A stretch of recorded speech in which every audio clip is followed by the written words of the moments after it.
أعوذ بالله من الشيطان الرجيم. بسم الله الرحمن الرحيم. فلا أقسم بما تبصرون وما لا تبصرون إنه لقول رسول كريم وما هو بقول شاعر قليلا ما تؤمنون ولا بقول كاهن قليلا ما تذكرون تنزيل من رب العالمين. ولو تقول علينا بعض الأقاويل لأخذنا منه باليمين ثم لقطعنا منه الوتين فما منكم من أحد عنه حاجزين.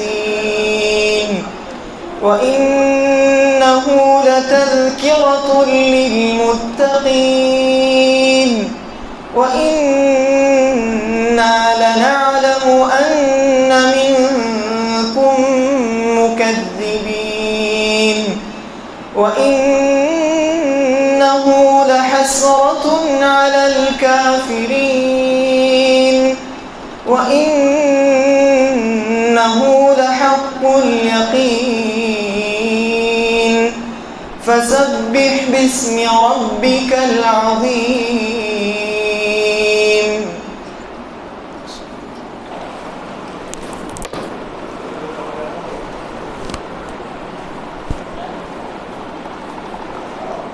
السلام علیکم ورحمۃ اللہ وبرکاتہ. ان الحمد للہ نحمده ونستعینه ونستغفره ونعوذ باللہ من شرور انفسنا ومن سیئات اعمالنا. من يهده الله فلا مضل له ومن يضلل فلا هادي له. وأشهد أن لا إله إلا الله وحده لا شريك له وأشهد أن محمدا عبده ورسوله. أما بعد فإن خير الحديث كتاب الله وأحسن الهدي هدي محمد صلى الله عليه وسلم وشر الأمور محدثاتها وكل محدثة بدعة وكل بدعة ضلالة وكل ضلالة في النار. أعوذ بالله من الشيطان الرجيم. بسم الله الرحمن الرحيم. فمن زحزح عن النار وأدخل الجنة فقد فاز وما الحياة الدنيا إلا متاع الغرور.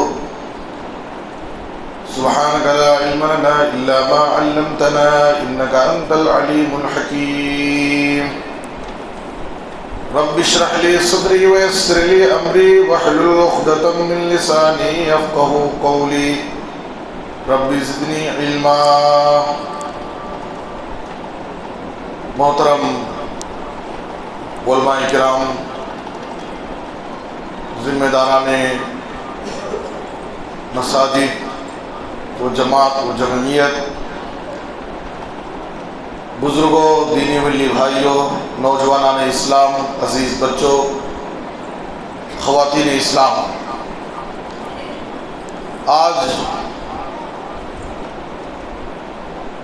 ایک مدت کے بعد بڑی دیرینہ خواہش تھی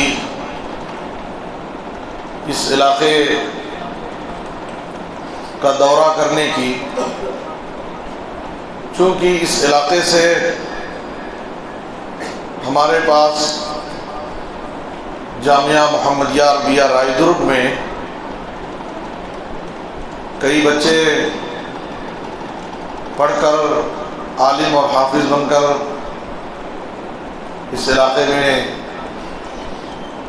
خدمت انجام دے رہے ہیں، اور کئی بچے بھی پڑھ رہے ہیں، اور امید ہے کہ انشاءاللہ آنے والے دنوں میں ایک بڑی تعداد میں بچے داخلے کے لیے بھی انشاءاللہ حاضر ہوں گے۔ اللہ تعالیٰ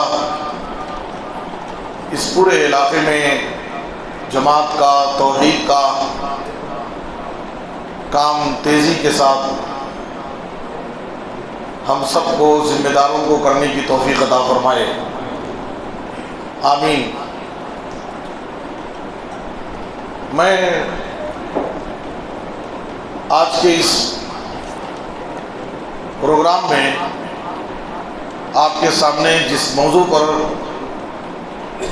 کچھ دیر گفتگو کروں گا وہ ہے کامیاب کون۔ ہر شخص دنیا میں کامیابی چاہتا ہے۔ کامیاب بننے کے لیے ہر انسان اپنی طاقت بھر کوشش کرتا ہے کہ میں اپنی زندگی میں کامیاب انسان بن جاؤں، لیکن ہر ایک کے پاس کامیابی کے پیمانے الگ الگ ہیں۔ کوئی یہ سمجھتا ہے کہ میں اپنا خود کا ایک خاص اچھا گھر بنا لوں تو اسے کامیابی سمجھتا ہے کہ میں اپنی زندگی میں کامیاب ہو گیا، میرے پاس ایک اچھا گھر ہے۔ کسی کو اچھی ملازمت مل گئی، اچھا جاب مل گیا، اچھی نوکری مل گئی، وہ اسے کامیابی سمجھتا ہے۔ کسی کے پاس دولت آ گئی، اللہ نے اس کی تجارت میں خوب برکت دی، وہ اپنی دولت کو کامیابی کا معیار سمجھتا ہے۔ کسی کو جماعت و جمعیت کے عہدے اور منصب مل گئے، جماعت کا بڑا ہو گیا، وہ اپنے آپ کو کامیاب انسان سمجھ رہا ہے۔ تو کامیابی کے بڑے پیمانے ہیں، ہر شخص اپنے اپنے انداز سے اپنے آپ کو کامیاب سمجھ رہا ہے۔ آئیے ہم دیکھیں کیا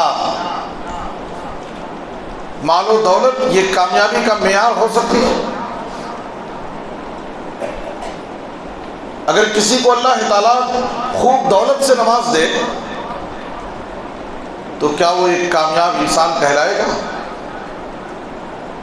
اگر دولت کامیابی کا معیار ہو تو قارون اس دنیا کا ایک امیر ترین انسان تھا، جس کو اللہ تعالیٰ نے خوب دولت سے نوازا تھا۔ اس کے پاس کتنی دولت تھی؟ قرآن نے ذکر کیا کہ اس کے پاس دولت کے خزانے کے چابیوں کو، خزانے کی چابیوں کو طاقتور لوگوں کی ایک بڑی جماعت مل کر مشکل سے اٹھا پاتی تھی چابیاں۔ آج ہمارے پاس کیا ہے؟ 5 الماری 10 الماری کی چابیاں ہوں گی۔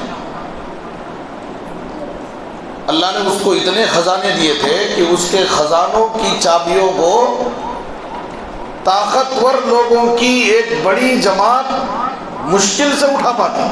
چابیاں، اتنے خزانے اللہ نے قرآن میں اس کا ذکر کیا ہے۔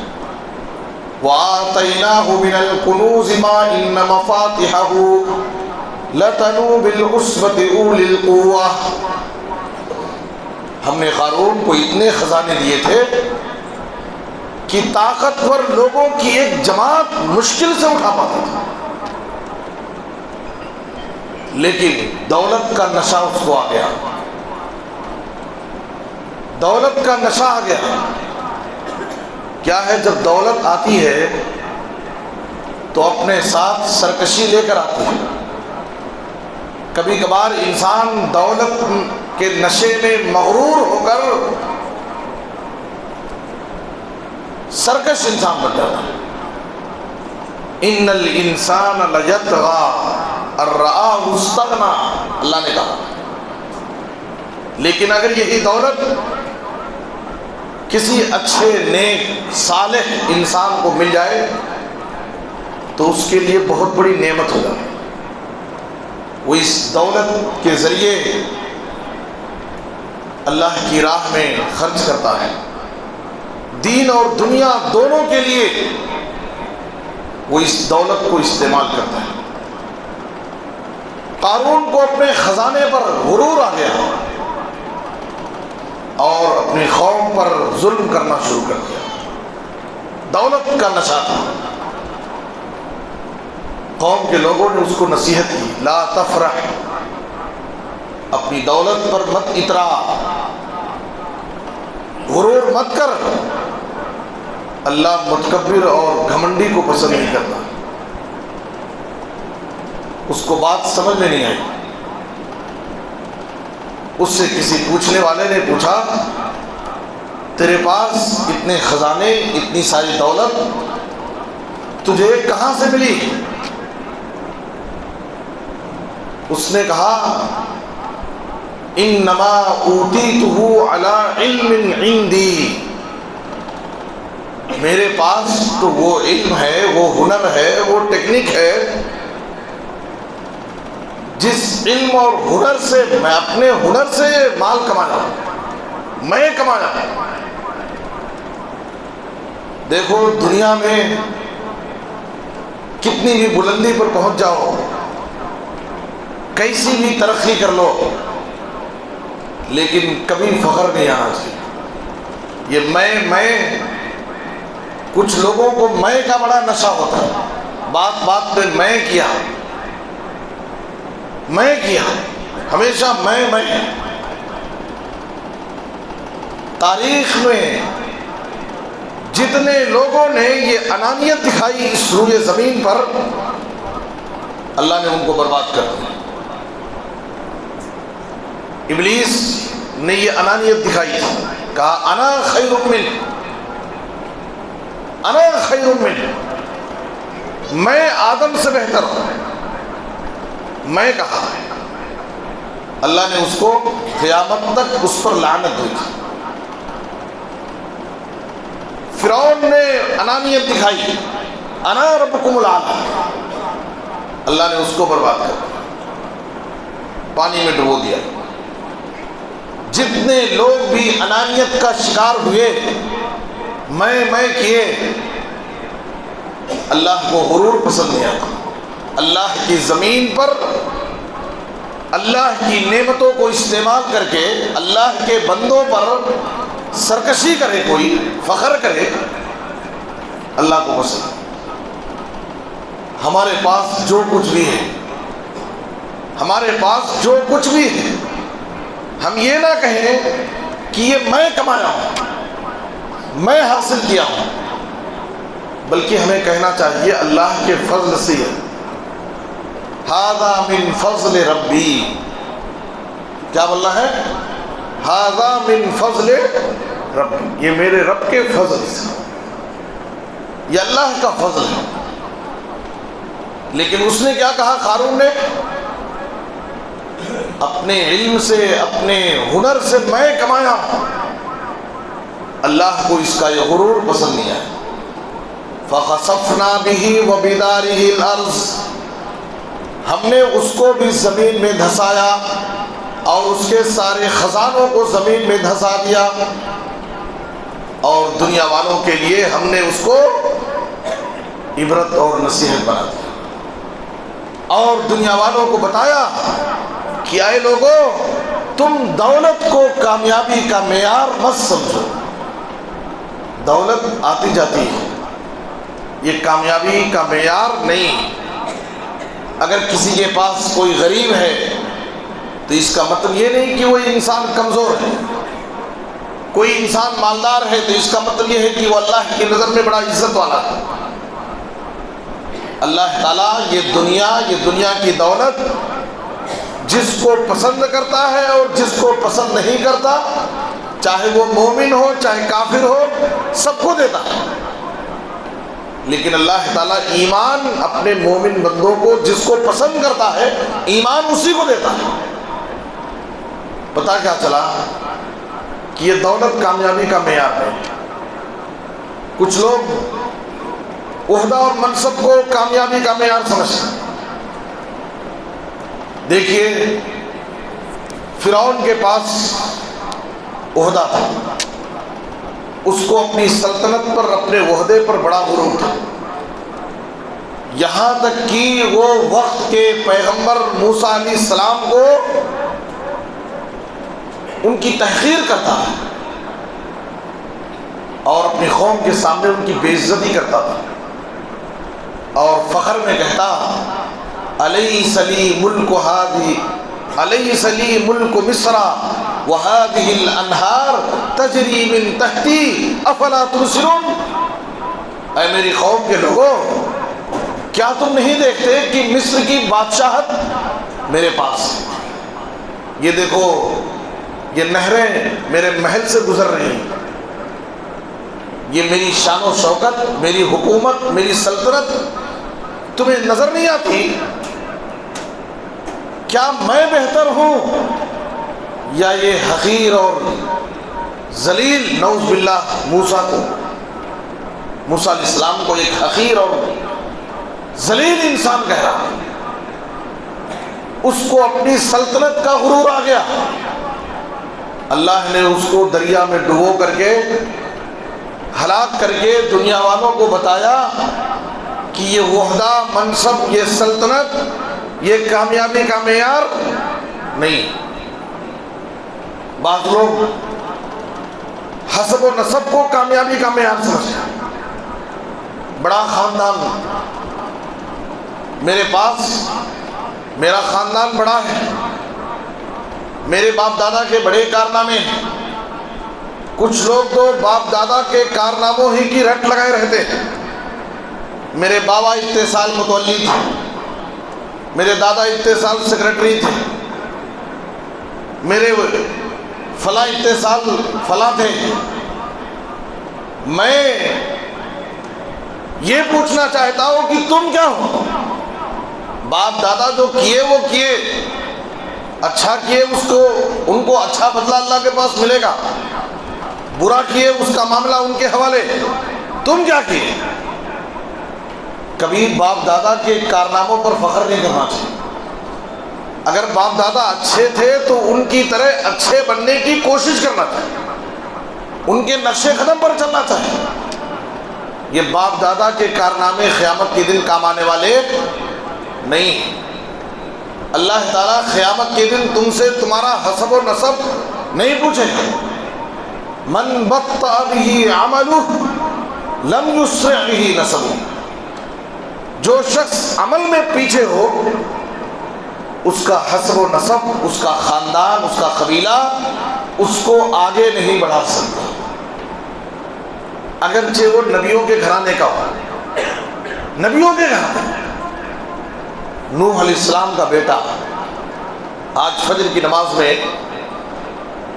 ورنگل میں مرکزی مسجد میں نماز ادا کیا، جو وہاں کے حافظ صاحب تھے. نوح علیہ السلام کے اسی واقعے کو بڑے پیارے انداز میں تلاوت کر رہے تھے. بڑی خوشی ہوئی. اللہ تعالیٰ ان کے علم و عمل میں برکت عطا فرمائے. نوح علیہ السلام اللہ کے حکم سے، واقعہ مشہور ہے، کشتی بناتے ہیں، عذاب آنے والا ہے قوم پر، قوم کے لوگ مذاق اڑاتے ہیں. نوح علیہ السلام اپنے بیٹے کو بھی بلاتے ہیں، اے بیٹے میرے ساتھ کشتی میں تو بھی سوار ہو جا، ابھی بہت جلد عذاب آنے والا ہے. یا بنی ارکب معنا ولا تکن مع الکافرین.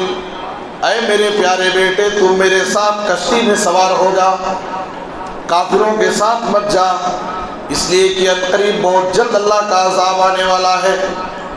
نوح علیہ السلام اپنے بیٹے کو نصیحت کر رہے ہیں، سمجھا رہے ہیں، لیکن بیٹا اپنی عقل دوڑا رہا ہے اور کہتا ہے اگر طوفان آئے گا میں پہاڑ کے اوپر چڑھ جاؤں گا، کیا پانی پہاڑ تک پہنچے گا اور میں بچ جاؤں گا۔ نوح علیہ السلام نے کہا بیٹے جب اللہ کا عذاب آئے گا تیری کوئی بھی ٹیکنیک، تیرا دماغ اس وقت، تیری کوئی کوشش تجھے اللہ کے عذاب سے نہیں بچا سکتی۔ ابھی باپ بیٹے میں گفتگو چل رہی ہے۔ فحال بینہما الموج فکان من المغرقین، باپ بیٹے کی گفتگو چل رہی ہے، اتنے میں اللہ کا عذاب آ گیا اور نوح علیہ السلام کا بیٹا نوح علیہ السلام کی نظروں کے سامنے قوم کے ساتھ ڈوب گیا، قوم کے ساتھ ڈوب گیا۔ بغاوت پر ہو آمادہ تو ڈوبے نوح کا بیٹا، بغاوت پر ہو آمادہ تو ڈوبے نوح کا بیٹا، یہاں نام و نسب کی برتری سے کچھ نہیں ہوتا، یہاں نام و نسب کی برتری سے کچھ نہیں ہوتا، نبی سے یا ولی سے یا رشی سے کچھ نہیں ہوتا، اگر توفیق رب نہ ہو کسی سے کچھ نہیں ہوتا۔ نوح علیہ السلام بڑے جلیل القدر پیغمبر ہیں، پہلے رسول ہیں اس روئے زمین، لیکن نوح علیہ السلام اپنے بیٹے کو اللہ کے عذاب سے نہیں بچا سکے۔ باپ دادا کے کارناموں پر فخر مت کرو۔ تلک امۃ قد خلت لها ما کسبت ولکم ما کسبتم ولا تسألون عما كانوا يعملون۔ باپ دادا جو کیے وہ کر کے چلے گئے، ان کے لیے ان کا عمل، تم جو کر رہے ہو تم سے تمہارے عمل کے بارے میں سوال ہوگا، تمہارے باپ دادا کے عمل کے بارے میں تم سے سوال نہیں ہوگا۔ اس لیے کامیابی کا معیار یہ حسب و نسب نہیں، خاندان اور قبیلہ یہ کامیابی کا معیار نہیں۔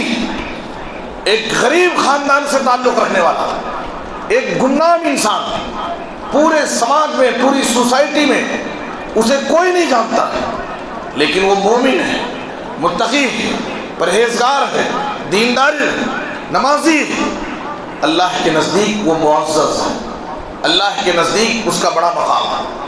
ان اکرمکم عند اللہ اتقاکم، اللہ نے کہا تم میں سب سے زیادہ عزت والا انسان وہ ہے جو اللہ کے نزدیک سب سے بڑا متقی اور پرہیزگار۔ پتہ کیا چلا؟ دولت کامیابی کا معیار ہے؟ دولت کامیابی کا معیار نہیں، عہدہ اور منصب، حکومت اور سلطنت یہ کامیابی کا معیار نہیں، حسب و نسب، خاندان اور قبیلہ یہ کامیابی کا معیار نہیں۔ یہ دنیا والوں کے پاس کامیابی کا معیار ہو سکتا ہے، دنیا والے اسے کامیابی کا معیار سمجھتے ہیں، لیکن اللہ کی نظر میں، شریعت میں کامیاب انسان کون ہے؟ آئیے ہم اسے دیکھتے ہیں۔ سورہ آل عمران آیت نمبر 180 پر 5، سورہ آل عمران آیت نمبر 180 پر 5 میں اللہ تعالیٰ نے بتایا کامیابی کون کیا ہے، اصل کامیابی کیا ہے، جس کامیابی کو حاصل کرنے کی ہم میں سے ہر شخص کو فکر کرنا ہے۔ اللہ فرماتا ہے فَمَنْ زُحْزِحَ عَنِ النَّارِ وَأُدْخِلَ الْجَنَّةَ فَقَدْ فَازَ۔ قیامت کے دن آخرت میں جو شخص جہنم کی آگ سے بچا لیا گیا اور جنت میں داخل کر دیا گیا تو اللہ فرما رہا ہے فقط فاز، وہ کامیاب ہو گئے۔ یہ اصل کامیابی ہے۔ دنیا کے اندر دولت مل گئی، کتنے دن رہے گی دولت؟ دنیا کے اندر عہدہ مل گیا، یہ عہدہ کب تک رہے گا؟ قیامت کے دن یہ دولت پر فخر کرنے والے، اپنے عہدے اور حکومت پر فخر کرنے والے افسوس کریں گے اور کہیں گے ما اغنا عنی مالیا ہلک عنی سلطانیہ. ہائے افسوس، ہائے افسوس، آج میرا مال مجھے کچھ بھی فائدہ نہیں، مجھ سے میری حکومت اور سلطنت بھی چھین لی گئی. جس دولت پر میں غرور کرتا تھا، جس عہدے اور سلطنت پر مجھے بڑا ناز تھا، آج میرا مال مجھے کام نہیں آیا اور میری حکومت اور سلطنت بھی مجھ سے چھین لی. میرے بزرگوں، دوستو، اصل کامیابی کیا ہے؟ آخرت میں اللہ کی رحمت، اس کی مہربانی سے ہمیں جنت مل جائے اور ہم جہنم سے بچ جائیں. یہ اصل کامیابی. اللہ کیا فرماتا ہے؟ وَمَا الْحَيَاةُ الدُّنْيَا إِلَّا مَتَاعُ الْغُرُورِ. اے لوگو، اس حقیقت کو یاد رکھو، یہ دنیا کی زندگی، یہ دنیا کی زندگی دھوکے کا سامان ہے. یہ دنیا کی زندگی دھوکے کا سامان ہے. جگہ جی لگانے کی دنیا نہیں ہے، یہ عبرت کی جا ہے، تماشا نہیں ہے. اس دنیا نے کسی کے ساتھ وفا نہیں کیا.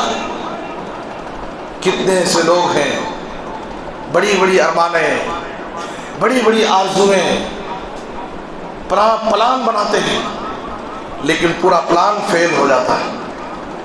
ایک آدمی زندگی بھر محنت کر کے، کوشش کر کے، زندگی بھر کی محنت کی کمائی جمع کر کے بڑی ارمانوں سے ایک خوبصورت گھر تیار کرتا ہے، پوری تیاری کر رہا ہے، گھر بن گیا ہے، گھر میں اترنا ہے، اترنے کی تیاری چل رہی ہے. گھر میں اترنے سے پہلے کسی حادثے کا شکار ہو جاتا ہے. اپنے نئے گھر میں جانے سے پہلے وہ اپنے اصلی گھر خبر کی طرف چلا جاتا ہے. دنیا والے دیکھیں، بیٹا، ماں باپ بڑی ارمانوں سے بچوں کی پرورش کرتے ہیں، ان کو پڑھاتے ہیں، ان کو ایک کامیاب انسان بنانا چاہتے ہیں. بچہ پڑھ کر کے بڑی سے بڑی ڈگری لے کر کے جب اپنے گھر واپس لوٹتا ہے، ماں باپ کے چہروں پر خوشی ہے، میرا بیٹا اب انجینئر ہے، ڈاکٹر ہے، ایک اچھا لائر ہے، اب کمائے گا، جاب کرے گا، میرے بڑھاپے کا سہارا بنے گا. نوجوان بیٹا جو جاب پر، ملازمت پر نکلا تھا، کسی حادثے کا شکار ہو جاتا ہے، ماں باپ کے سارے خواب چکنا چور ہو جاتے ہیں. آپ نے دیکھا 2 دن پہلے پلین کا حادثہ ہوا. یہ خبر جہاں جہاں پر پہنچی، اس حادثے نے پوری دنیا کو جھنجھوڑ کر رکھا. اتنا عظیم حادثہ، کیا پلان تھے ان کے، کیسی کیسی فیملیاں، ان کے کیا خواب تھے. کوئی عید منانے آیا ہے، عید منا کر واپس لوٹ رہا ہے، کوئی بڑی کوشش کے بعد اپنی فیملی کو لے کر جا رہا ہے کہ اب اپنے بیوی بچوں کے ساتھ ملازمت کریں گے. کوئی پڑھنے کے لیے جا رہا ہے، کوئی جاب کے لیے جا رہا ہے، لیکن پلین حادثے کا شکار ہو جاتی ہے. سارے خواب، ساری آرزویں، ساری پلانیں دھری کی دھری رہ جاتی ہیں. یہ دنیا دھوکے کا سامان ہے، یہ دنیا دھوکے کا سامان ہے. جگہ جی لگانے کی دنیا نہیں ہے، یہ عبرت کی جا ہے، تماشا نہیں. اس بے وفا دنیا سے دل مت لگاؤ. اس دنیا کے پیچھے پڑ کر کے اپنی آخرت کو برباد مت کرو. اس دنیا کے پیچھے پڑ کر کے حلال و حرام کی تمیز ختم مت کرو، حرام خوری میں مبتلا مت ہو. اس دنیا کے پیچھے پڑ کر کے اللہ کی عبادت سے، اللہ کے ذکر سے غافل نہ ہو. یہ دنیا عارضی ہے، فانی، بڑی حقیر ہے. اللہ کی نظر میں اس کی کوئی حیثیت نہیں. مچھر کے پر کے برابر بھی اس کی کوئی حیثیت نہیں. یہ دنیا ایک خطرہ پانی کے برابر، اس کی کوئی حیثیت نہیں. ایک مری ہوئی کنکٹی بکری سے نبی صلی اللہ علیہ وسلم نے اس کی تشبیہ دی، اتنی بھی اللہ کی نظر میں اس کی حیثیت ہے. اس لیے اس دنیا کے پیچھے پڑ کر کے آخرت کو برباد کرنے والے، یہ بہت بڑا دھوکہ ہے، یہ بہت بڑا دھوکہ ہے۔ آخرت کی کامیابی کے لیے فکر کرو، اور آخرت کی کامیابی کیا ہے؟ اللہ کے فضل، اس کی مہربانی سے ہمیں آخرت میں جنت مل جائے اور جہنم سے بچ جائیں، یہی اصل کامیابی۔ یہ کامیابی حاصل ہونے کے بعد، اب جنت میں جانے کے بعد، اب ہمیشہ کی زندگی، ہمیشہ کا آرام، جنتی جنت میں چلے جائیں گے۔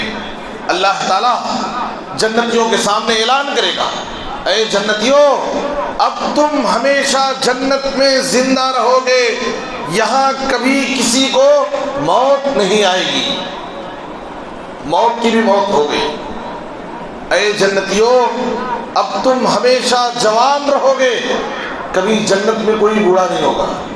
اے جنتیوں، تم ہمیشہ صحت مند رہو گے جنت میں، کبھی جنت میں کوئی بیمار نہیں ہوگا۔ اے جنتیوں، جنت میں تم ہمیشہ نعمتوں میں آرام میں رہو گے، یہاں جنت میں کسی کو کوئی تکلیف نہیں۔ یہ وہ جنت ہو جس کا ہم تصور بھی نہیں کر سکتے۔ فَلَا تَعْلَمُ نَفْسٌ مَّا أُخْفِيَ لَهُم مِّن قُرَّةِ أَعْيُنٍ جَزَاءً بِمَا كَانُوا يَعْمَلُونَ۔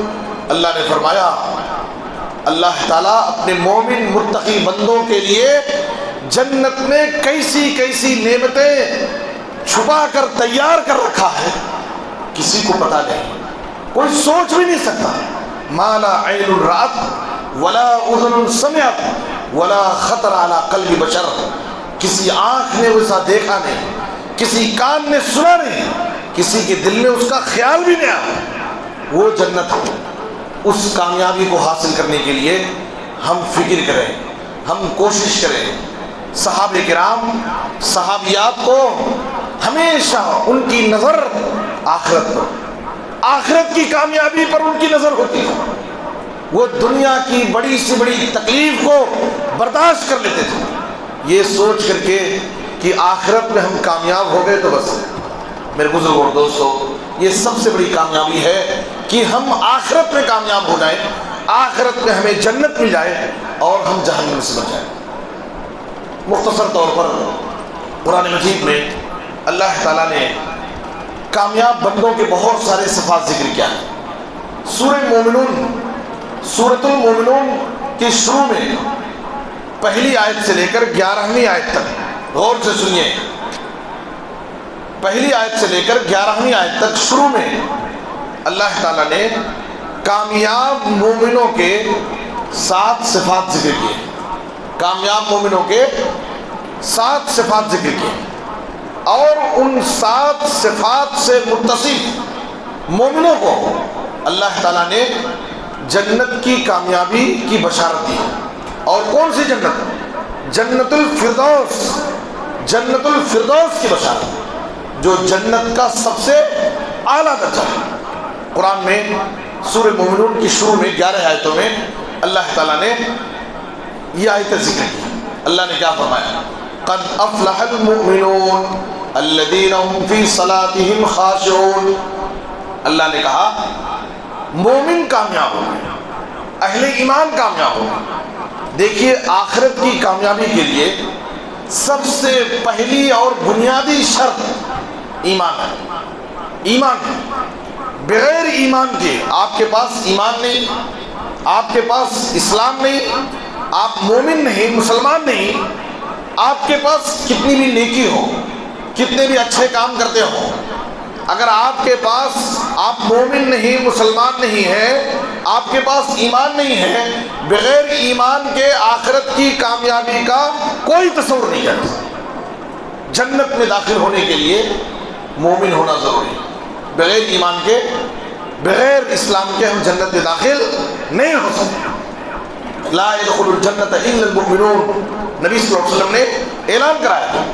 تو کامیابی کے لیے مومن ہونا ضروری ہے۔ اور کافر، مشرک، منافق، جن کی موت کفر اور شرک پر ہوتی ہے، جو ایمان سے محروم ہیں، ایسے لوگ آخرت میں کبھی کامیاب نہیں ہو سکتے۔ ان کے لیے ہمیشہ ذلت و رسوائی ہے، آخرت میں ان کا ٹھکانہ جہنم ہے۔ اور ہمیشہ ہمیشہ وہ جہنم میں پڑے رہے. تو آخرت کی کامیابی کے لیے سب سے پہلے مومن ہونا ضروری ہے. ہم مسلمان ہیں، مومن ہیں، اللہ کا شکر ہے، اللہ کا شکر ہے کہ ہم مسلمان ہیں، مومن ہیں. اور مومنوں میں اور مسلمانوں میں بھی اللہ کا شکر ہے کہ ہم اہل حدیث ہیں، اہل حدیث ہیں. اللہ کا شکر ہے.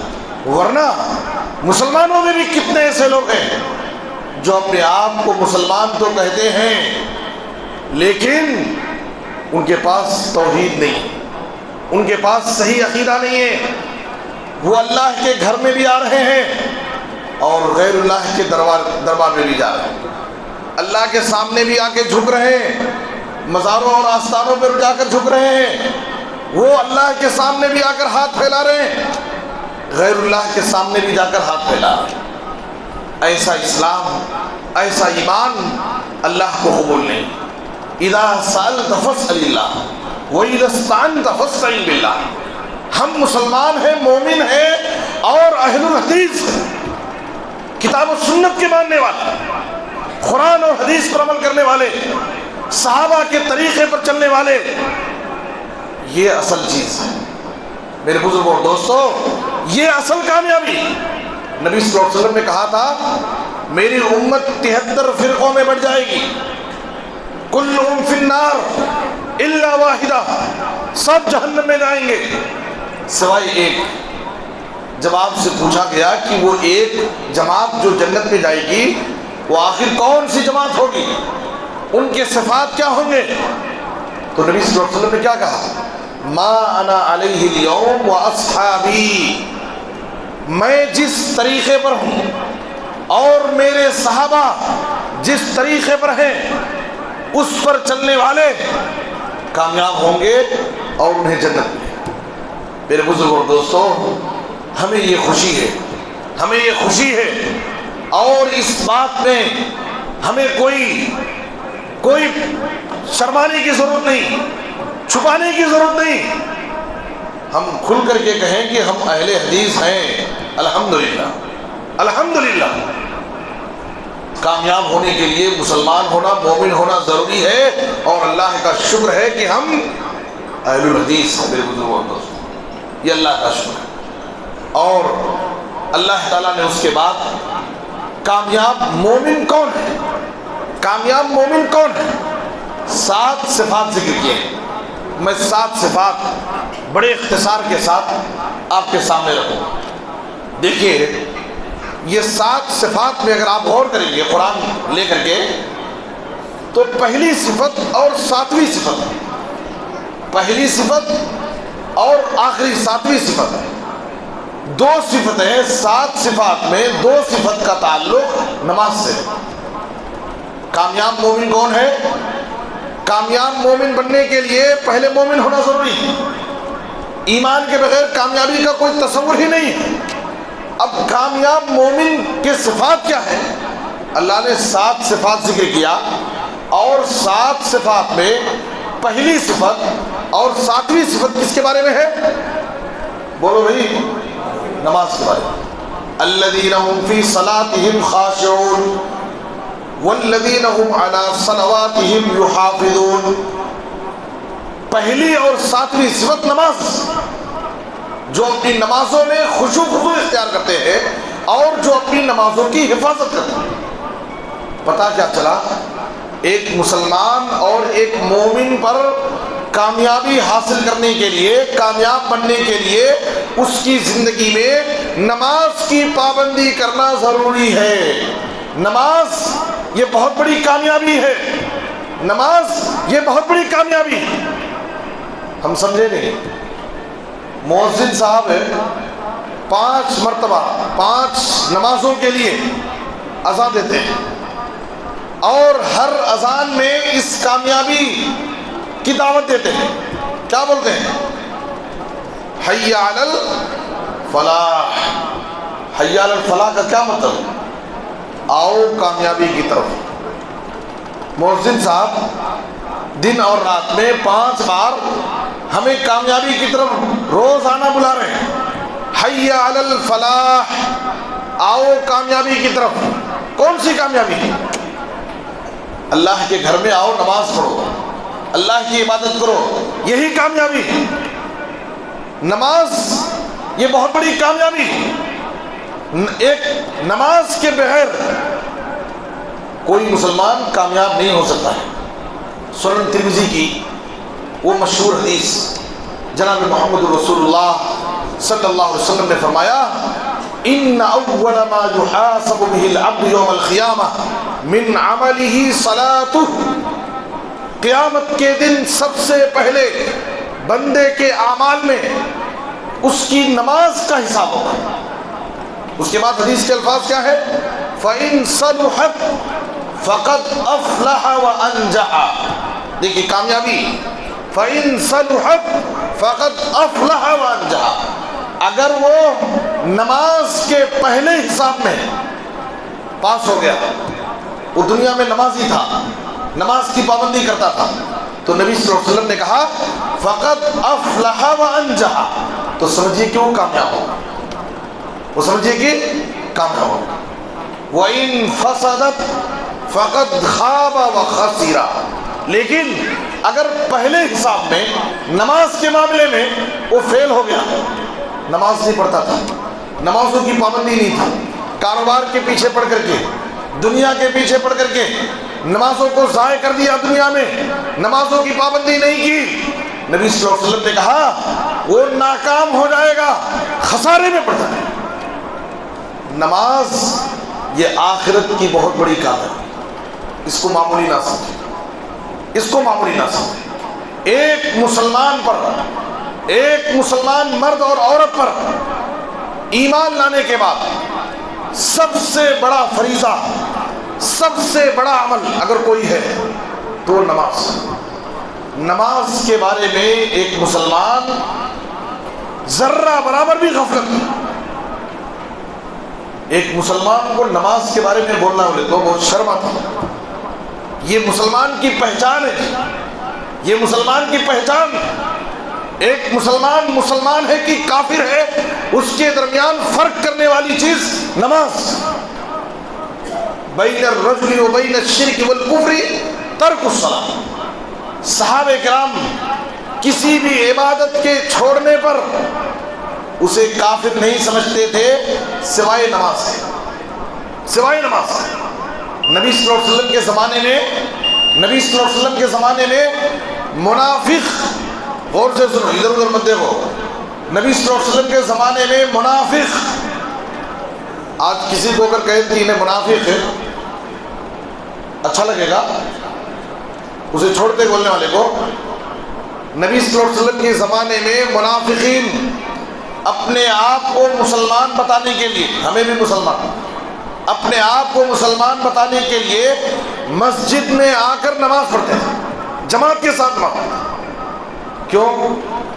تاکہ ہم کو بھی مسلمان سمجھیں. ورنہ اگر مسجد میں آ کر جماعت کے ساتھ نماز نہیں پڑھیں گے تو ہم کو کافر سمجھ کر کے ہم سے قتال کریں گے، ہم سے جنگ کریں گے. یہ پہچان تھی مسلمان نماز. لیکن منافق نماز کیسے پڑھتے تھے؟ بس بتانے کے لیے، لوگوں کو دکھانے کے لیے ہمیں بھی مسلمان ہے، ہم کو مسلمان لوگ سمجھیں، مسجد میں آ جاتے تھے، نماز میں شریک ہو جاتے تھے. لیکن نماز کیسے پڑھتے تھے؟ قرآن نے منافقوں کی نماز کے بارے میں، منافقوں کی نماز کیسی ہوتی تھی قرآن میں اللہ نے، وَإِذَا قَامُوا إِلَى الصَّلَاةِ قَامُوا كُسَالَىٰ يُرَاءُونَ النَّاسَ وَلَا يَذْكُرُونَ اللَّهَ إِلَّا قَلِيلًا. یہ منافقین جب نمازوں میں کھڑے ہوتے بڑی سستی اور بیزاری سے، بڑی سستی اور دل نہیں لگتا تھا. کتنی جلدی نماز ختم ہوئی فوراً بھاگے. آج بعض لوگ بڑی سیریس ہو کر مسجد میں آتے ہیں، ذرہ مولوی صاحب، امام صاحب 1-2 منٹ اگر لمبی کر دیے تو چھوڑیں گے نہیں.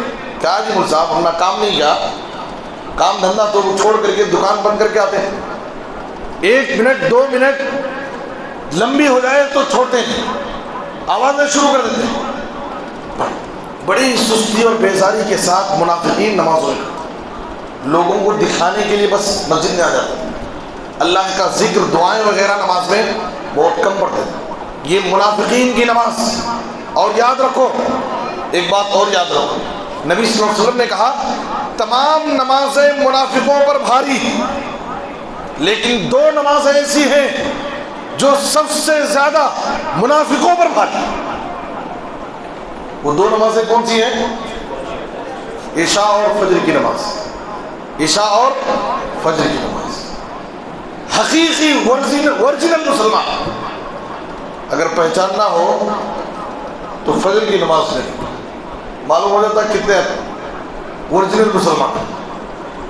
کس قدر تم پہ گرا صبح کی بیداری ہے، ہم سے کب پیار ہے، ہاں نیند تمہیں پیار ہے. آج مسلمانوں کا حال یہ ہے ظہر اثر بسر گیا، ظہر اثر بسر گیا، مغرب کا کچھ پتہ نہیں، عشاء میں نشے میں تھا اور فجر میں اٹھا نہیں. یہ ہے مسلمانوں کی نماز کا. اللہ ایسے مسلمانوں کو ہدایت عطا فرمائے. کامیاب بننے کے لیے اللہ تعالیٰ نے جو 7 صفات ذکر کیے ہیں، پہلی صفت اور 7ویں صفت کیا ہے؟ نماز. اور نماز کیسی؟ نماز کیسی؟ خشوع اور خضوع کے ساتھ، توجہ کے ساتھ، یکسوئی کے ساتھ، دل لگا کر کے. آج ہم نماز میں تو کھڑتے ہیں، نماز میں کھڑے ہیں، لیکن ہمارا دل دماغ کہاں رہتا؟ بازار میں رہتا، دکان میں رہتا. کہتے کہ کسٹمر آگے جا رہے ہوں گے واپس. نماز میں خشوع خضوع نہیں. نماز میں کھڑتے ہیں، کبھی یہاں کھجا رہے ہیں، کبھی وہاں کھجا رہے ہیں، کبھی ٹوپی سیدھی کر رہے ہیں، کبھی داڑھی سے کھیل لے رہے ہیں. کیا یہ نماز خشوع خضوع کے ساتھ، توجہ سے ہم رب کے سامنے کھڑے ہوتے ہیں. بعض سلف کے بارے میں آتا جب وہ نماز کے لیے وضو کرتے، وضو کر کے نماز کے لیے مسجد کی طرف جب قدم بڑھاتے ان کا چہرہ پیلا پڑ جاتا، چہرے کا رنگ بدل جاتا. یہ احساس، اللہ کی عظمت کا احساس، اب میں اللہ کے سامنے کھڑے ہونے جا رہا ہوں، اللہ کے سامنے میں کھڑے ہونے جا رہا ہوں. دنیا میں کسی MLA اور کسی بڑے آدمی کے پاس جا کر کے کھڑنا رہتا ہے، ہاتھ جوڑ کر کے بڑے ادب سے کرتے ہیں. ہاں ادھر ادھر ہلتے رہتے، ادھر ادھر ہلتے رہتے. کیا نماز اس کے سامنے ہے، کیا تو فون پہ بات کرنے بیٹھتے ہیں. میرے بزرگوں اور دوستوں، تو جو سر بسجدہ ہوا کبھی، تو جو سر بسجدہ ہوا کبھی، تو زمین سے یہ آنے لگی صدا، تیرا دل تو ہے صنم آشنا، تجھے کیا ملے گا نماز. آج ہماری نمازیں خشوع خضوع سے بالکل خالی، توجہ نہیں، توجہ کے ساتھ نمازیں. الذین هم فی صلاتہم خاشعون. توجہ کے ساتھ نماز کیسے ہوگی؟ نبی صلی اللہ علیہ وسلم سے ایک صحابی نے پوچھا مجھے نصیحت کیجیے. نبی صلی اللہ علیہ وسلم نے کہا نماز میں تم خشوع خضوع پیدا کرنا چاہتے ہو، کیسے نماز پڑھو؟ اذا قمت فی صلاتک فصل صلاۃ مودع. جب تم نماز میں کھڑو، کوئی بھی نماز پڑھنے آؤ، یہ سوچ کر کے نماز میں کھڑو کہ میری زندگی کی کہیں آخری نماز ہے، میری زندگی کی کہیں آخری نماز ہے. اب میں عشاء پڑھ لیا، فجر کی نماز پڑھنے کی توفیق ملے گی. کتنے ایسے لوگ ہیں ظہر پڑھ کر کے گئے، عصر میں واپس نہیں آئے، اللہ کے پاس چلے گئے. اگر یہ آدمی کو معلوم ہو جائے کہ یہ میری زندگی کی آخری نماز ہے، کتنی توجہ سے دل لگا کر کے نماز پڑھے گا. نبی صلی اللہ علیہ وسلم نے کہا جب بھی تم نماز میں کھڑو تو اس تصور اور احساس کے ساتھ نماز پڑھو کہ میری زندگی کی آخری نماز ہے. الذین هم فی صلاتہم خاشعون والذین هم عن اللغو معرضون. کامیاب مومن وہ ہے جو بیکار چیزوں میں ٹائم پاس نہیں کرتا.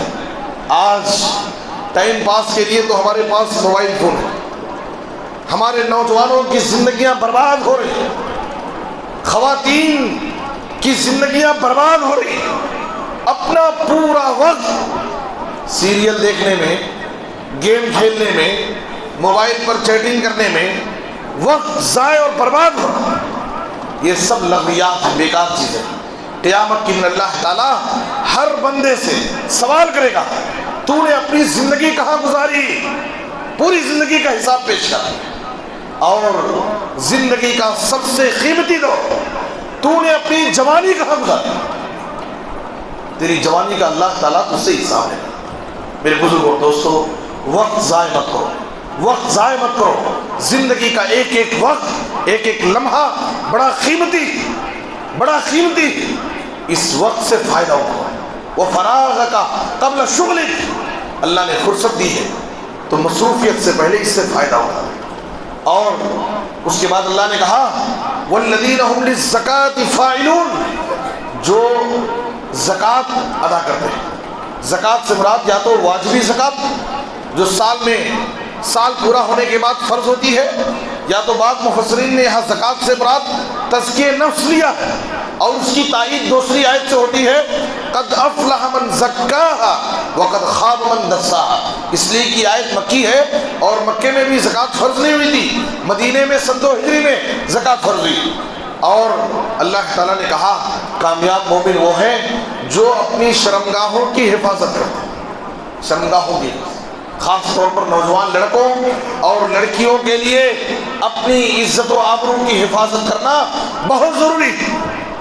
اور موبائل فون کے اس زمانے میں اگر ہم اپنی عزت و آبرو کی حفاظت چاہتے ہیں تو اپنی نظروں کی حفاظت، اپنی نظروں کی حفاظت، نظر کے فتنے سے بچیں، اپنی نظر کو آزاد نہ چھوڑیں۔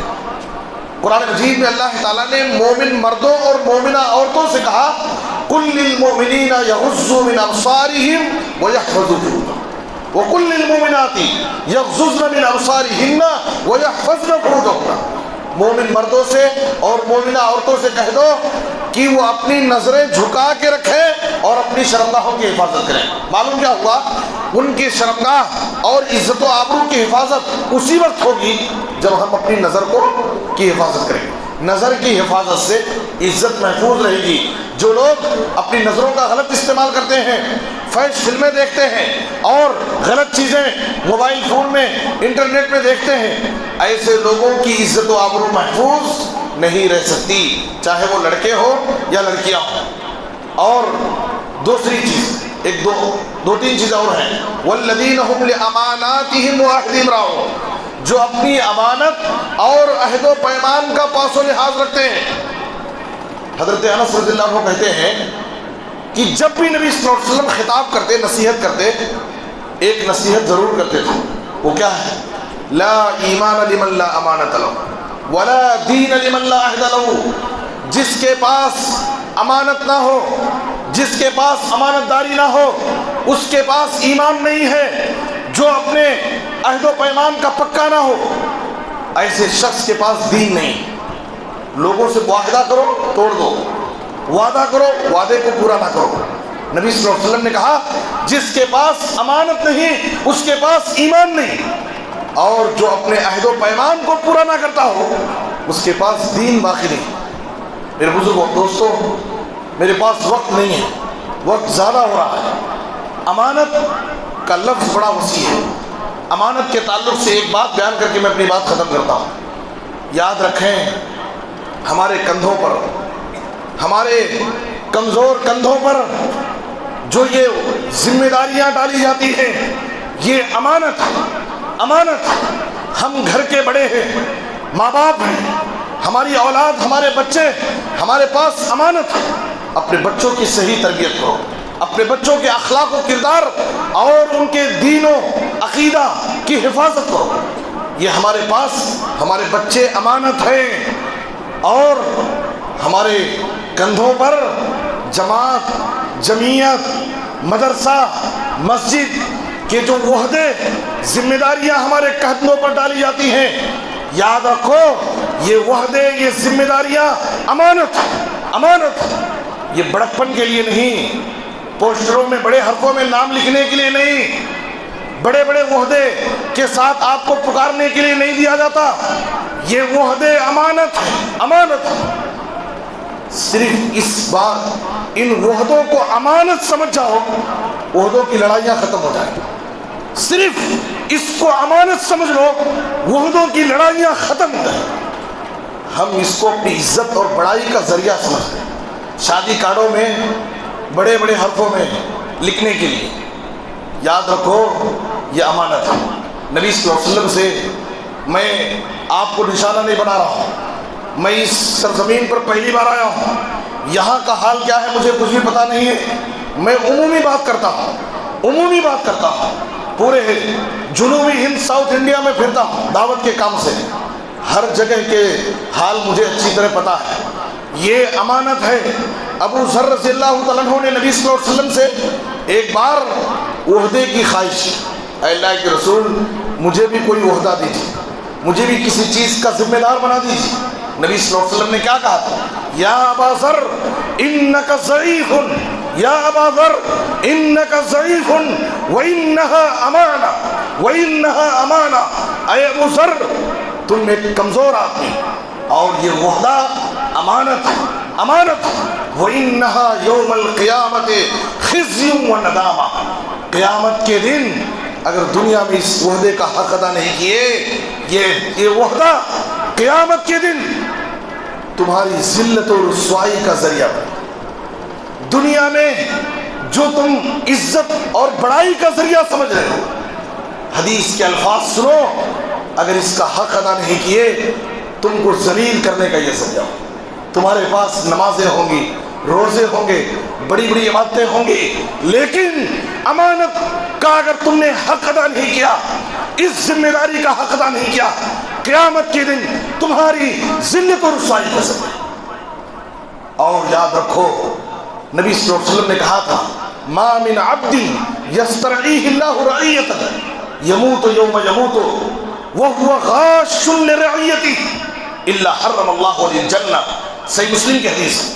کوئی بھی ذمہ دار، نبی صلی اللہ علیہ وسلم نے کسی ذمہ دار کو خاص نہیں کیا، کوئی بھی ذمہ دار جس کو کوئی ذمہ داری دی جائے اور وہ اپنی ذمہ داری کا حق ادا نہ کرے، لوگوں کے ساتھ خیر خواہی نہ کرے، لوگوں کو دھوکہ دیتا ہے، لوگوں کو فائدہ پہنچانے کی فکر نہیں کرتا، نبی صلی اللہ علیہ وسلم نے کہا ایسے ظالم اور سرکش ذمہ دار پر اللہ نے جنت کو حرام کیا۔ اللہ، یہ ذمہ داریاں یہ کھیل تماشا نہیں ہے، یہ سی ایم کی کرسی نہیں ہے، یہ عہدے بڑائیاں دکھانے کے لیے نہیں ہے، ذمہ داری کا احساس۔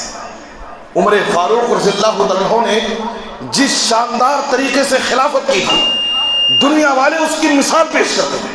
حضرت عمر فاروق کی خلافت، کافر غیر مسلم مفکرین بھی ان کی خلافت کی تعریف کرتے ہیں، لیکن حضرت عمر نے اپنے مرض الموت میں زخمی حالت میں کہا تھا وَدِدْتُ أَنِّي نَجَوْتُ مِنْهَا كَفَافًا لَا لِي وَلَا عَلِيَّ، اے لوگوں قیامت کے دن میری اس ذمہ داری کے بارے میں اللہ مجھ سے سوال نہ کرے تو بس ہے، جی سوال نہ کرے اللہ تو بس ہے، مجھے اس کا نہ فائدہ چاہیے نہ نقصان۔ یہ کون بول رہے ہیں؟ عمر فاروق جیسا عظیم خلیفہ جن کی خلافت کی دنیا والے قیامت تک تعریف کریں۔ میرے بزرگوں اور دوستوں، ہم گھر کے ذمہ دار ہیں، ہم جماعت کے ذمہ دار ہیں، ہم مسجد کے ذمہ دار ہیں، ہم مدرسے کے ذمہ دار ہیں، کسی بھی چیز کے ذمہ دار ہیں، یہ امانت ہے۔